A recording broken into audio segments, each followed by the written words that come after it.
I am inside of a interactive notebook over here, and the goal of this video is to explain all of these different numbers inside of the Scikit-learn classification report. Before diving into the details though, what I'm going to do first is just explain the setup, because I'm doing something that's a bit unconventional. What I have over here is a matrix widget, and effectively what it just allows me to do is it allows me to click and drag and change some numbers in here. Whenever that happens, you will also notice that stuff down below updates as well. And the big idea that I have over here is that this is effectively just a confusion matrix. I can specify the values in this confusion matrix over here, and in doing so, I can kind of mimic some predictions that a machine learning model might make. Given a confusion matrix, I can extract the true negatives, false negatives, and true positives. And using these, I can actually generate some data that could generate this confusion matrix. I could generate this array of true values and this array with predicted values that would accommodate this confusion matrix. And I can also reuse those arrays to construct this classification report down below. So let's first talk about interpretation of this confusion matrix. In this particular case, we're talking about a confusion matrix for a binary classification. And on the left over here, you can see the true labels, and from top to bottom, we would have the predicted values. In Scikit-learn, the default is for binary that the first index over here would represent the 0 value, the negative value, so to say, and the positive one will go down here. And hopefully by drawing this out like so, you can also see that we have some diagonal elements over here. Those are the predictions that we get right. And everything that's off diagonal, those would be the predictions that we get wrong. I can also choose to maybe draw a little matrix to the side over here where I can actually make some annotations. I can write down true negatives, true positives. And what I hope is clear is that the false positives would go over here and the false negatives would go over here. After all, over here I would be predicting a 0, so that would be a negative. But it's not on the diagonal, therefore it is a false negative. Now, just a fun little implementation detail. The out variable over here, that is a 2-dimensional NumPy array. If I were to draw that out, it would kind of look like this. Because I'm dealing with something that is 2-dimensional, it is kind of like having a list of lists that does represent a 2x2 matrix in the end. It's just the internal data structure is an array of arrays. Because it's a NumPy array though, I do have access to this ravel method, and that will allow me to actually flatten the whole thing. So instead of having this 2x2 array, I can actually turn that into a single array that would look a little bit like this. And because we're dealing with Python, I can use this unpacking trick to actually generate all of these variables. The true negative variable, the false positive variable, the false negative variable, and the true positive variable. Hopefully it's clear that if I have these numbers, I can use those numbers in turn to generate me this yTrue array as well as this yPredicted array. And the main way you would go about it is you would first take the true negatives. That would be an array with just zeros, but I would do that 90 times. Next up, I would do the same thing for the false positives, but there's none of those. Then I would have the false negatives. In this situation, I would be predicting a negative, but it will be wrong. So there'd be 4 of those. And then finally, I of course also have my true positives. And I have about 6 of those. That said, I do hope some of the magic has gone away now, and I hope that you can also appreciate that if I were to make a change in this confusion matrix, as a result, this classification report down below would update. But this is a great situation to be in, because it really allows us to test our understanding of this classification report. There are lots and lots of numbers being listed here, but they can all be derived from these 4 numbers that are the input of this confusion matrix up here. So let's play around and see if we can maybe come to an understanding of what is being reflected down below. I have made some changes to the confusion matrix over here, and we can also see that some numbers have updated over here. So let's go through a few of them.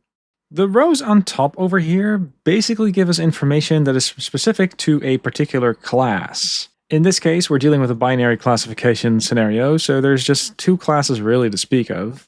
And in the binary scenario, if you were to use the normal precision, recall, and F1 score metrics, then those would be assigned to this positive class over here. However, we're also showing these numbers in the case that you are interested in the 0 classification as well. As you might remember, in the default setting, precision and recall really don't care about true negatives, but that does change if we are calculating this precision and recall value for the 0 label, so to say. You might wonder at this point what this support column is all about, though. The support column tells us how many data points we're talking about here.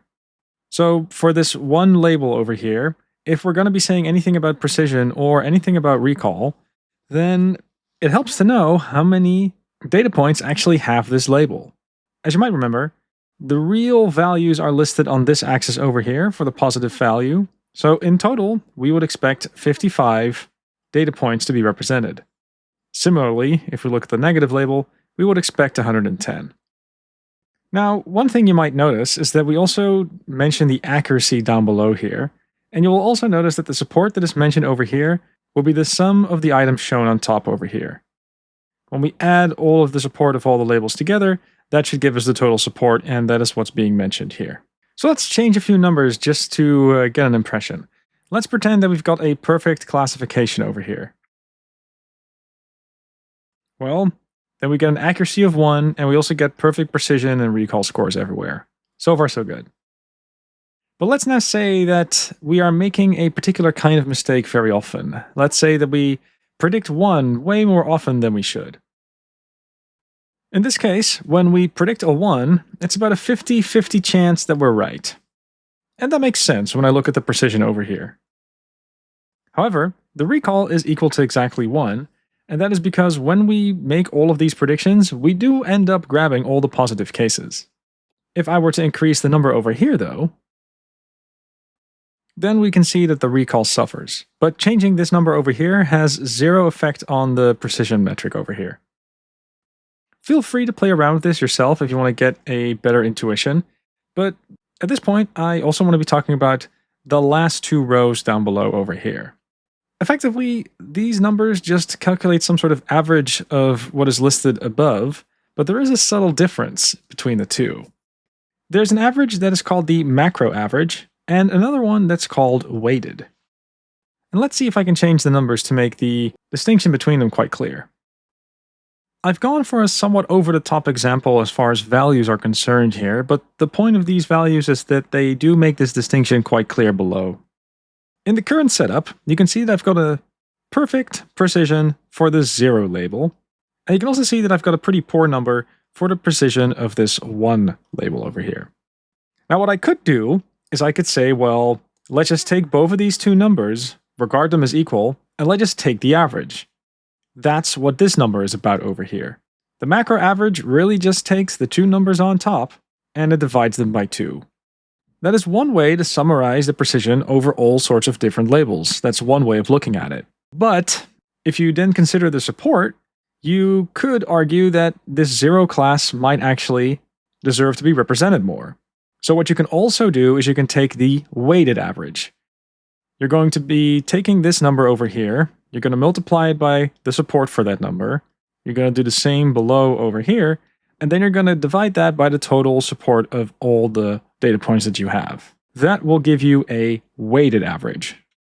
I hope that all this context makes it clear what these numbers are, but maybe as a way to wrap up this video, there's a small hint that I can tell you that at least is something that I really like to pay attention to. All these different numbers are kind of like deep dives, and you can definitely zoom in on specific numbers if you like, but some of the stuff that I usually look out for is in this corner over here. If there is a class that is really overrepresented, then this corner of the report can really tell me quite quickly.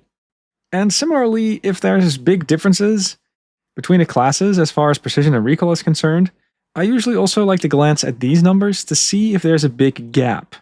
There can be all sorts of good reasons for a big difference, but if there is a difference, that is usually a pretty good signal to dive a little bit deeper, so to say. In my experience, the classification report is usually not the place where you stop your investigation, but it is an excellent method to start an investigation. It gives you a nice quick summary and usually plenty of hints to go on for from there.